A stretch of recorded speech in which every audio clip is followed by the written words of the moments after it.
Good morning বন্ধুরা, আশা করি আপনারা সকলে খুব ভালো আছেন এবং সুস্থ আছেন। আজকে আবার একটা নতুন রেসিপির মাধ্যমে দ্য কুকস অ্যান্ড কম্প্যানিয়নে আপনাদের সবাইকে স্বাগত জানাচ্ছি। বন্ধুরা, আজ আমি তোমাদের ওটস দিয়ে একটা হেলদি ব্রেকফাস্ট বানিয়ে দেখাবো, যেটা খেতে দারুণ টেস্টি হয় আর বানাতেও খুব কম সময় লাগে। এছাড়াও যাদের ওজন বেশি তারা যদি এটা খাও তাহলে তাদের ওজন কিছুটা কমাতে সাহায্য করবে। চলো তাহলে রেসিপিটা বানানো শুরু করি।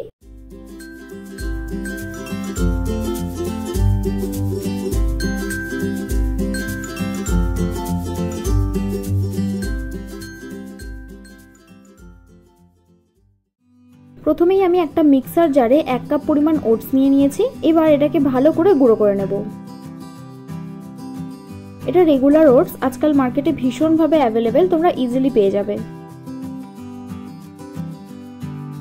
এবার এই গুঁড়ো করা ওটসটা একটা বড় পাত্রে ঢেলে নেব। তার সাথে আমি কিছুটা গ্রেট করা গাজর দিচ্ছি।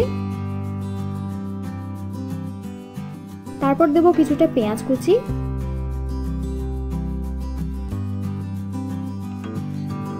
ঝাল অনুযায়ী কাঁচা লঙ্কা, স্বাদমতো নুন, 1/4 টিস্পুন হলুদ গুঁড়ো, 1/4 টিস্পুন জিরে গুঁড়ো আর 1/4 টিস্পুন ম্যাগি মশলা, যেটা তোমরা নাও দিতে পারো। আচ্ছা, এবার এই সব কিছুকে একবার শুকনো অবস্থাতেই মিশিয়ে নেব।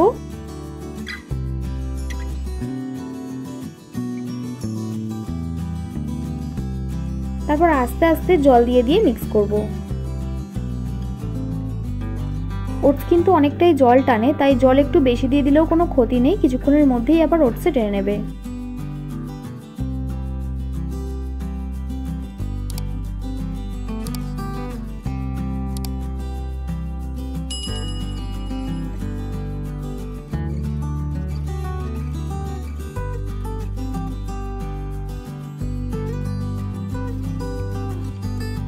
ভালো করে মিক্স করার পর এটাকে অমলেটের মতো করে ফ্রাই করে নিতে হবে। তার জন্য আমি একটা চাটুতে খুব অল্প পরিমাণে তেল দিচ্ছি, তোমরা চাইলে ঘি বা বাটারও দিতে পারো। তারপর এরকম 1 হাতা পরিমাণ ওটসের ব্যাটার দিয়ে ভালো করে স্প্রেড করে দেব।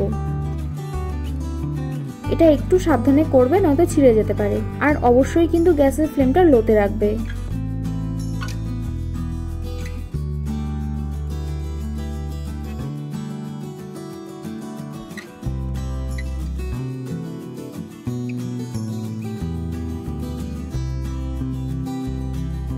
মোটামুটি এক পিঠটা হয়ে গেলে খুব সাবধানে উল্টে দেব। তারপর এইরকম হালকা চেপে চেপে ভেজে নিতে হবে। ওটস খুব নরম হয়, তাই একটু সাবধানে করবে।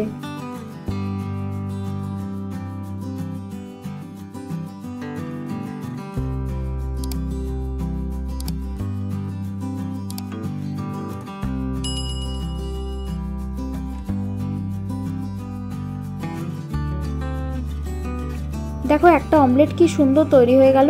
একইভাবে আমি আরো একটা দেখিয়ে দিই। জানো তো, এটাকে না অনেকে ওটস চিলাও বলে থাকে। যাই হোক, এটা তোমরা বাচ্চাদের টিফিনেও কিন্তু দিতে পারবে, খুব হেলদি একটা অপশন।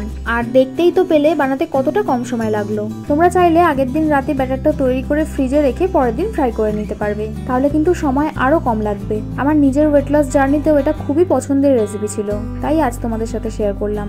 আর তোমরা যখন এটা খাবে তখন দেখবে একদম ডিমের অমলেটের মতো লাগছে, অথচ ডিম নেই।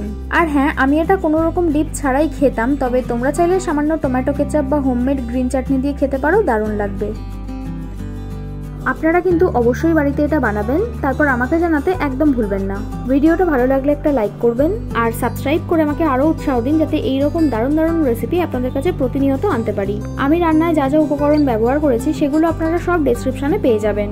আমার বানানো রান্নাগুলো এতক্ষণ সময় নিয়ে দেখার জন্য আপনাদের সবাইকে অসংখ্য ধন্যবাদ। ভালো থাকবেন, সুস্থ থাকবেন, আবার দেখা হবে নতুন কোনো রেসিপির সাথে।